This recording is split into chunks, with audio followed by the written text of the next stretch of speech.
இயேசுவின் அன்பு. கிறிஸ்து இயேசுவின் நாமத்தினாலே உங்களுக்கு அன்பின் வாழ்த்துக்கள்.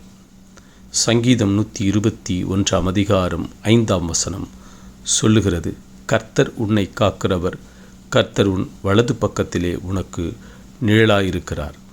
பிரியமானவர்களே, கர்த்தர் உன் வலது பக்கத்திலே உனக்கு நிழல் போல பாதுகாத்து வருகிறார். நீங்கள் உங்கள் பாதுகாப்பை குறித்தும் உங்கள் பலவீனத்தை குறித்தும் கேள்விகளோடு வேதனையோடு இருக்கலாம். ஆண்டவரே, எனக்கு எந்த பாதுகாப்பும் இல்லாத இந்த உலகத்திலே எந்த ஒரு துணையும் இல்லாமல் நான் தனிமையில் இருக்கிறேனே, நான் பாதுகாப்பற்ற சூழலிலே இருந்து கொண்டிருக்கிறேன்.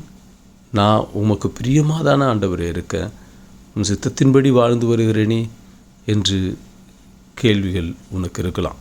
கர்த்தர் சொல்கிறாரு, நான் உன்னோடு கூட இருக்கிறேன், உன் வலது பக்கத்திலே உனக்கு நிழல் போல நான் பாதுகாத்து வரேன், என் அல்லாமல் உன்னை ஒருவனும் தொட முடியாதுன்னு கர்த்தர் சொல்கிறார்.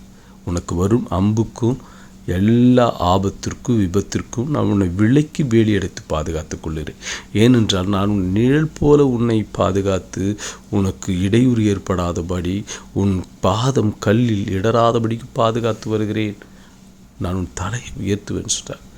நீ என் தாசனாக இருக்கிறபடியினால், நீ என் மகளாக இருக்கிறபடினால் நான் உன்னோடு கூட இருக்கிறேன். உன்னை பாதுகாத்து நீ கலங்காதே, நீ மகிழ்ச்சியோடு கூட இரு, நான் உன்னோடு கூட இருந்து பெரிய காரியங்களை செய்வேன் என்று கர்த்தர் சொல்லுகிறார். ஆமென்.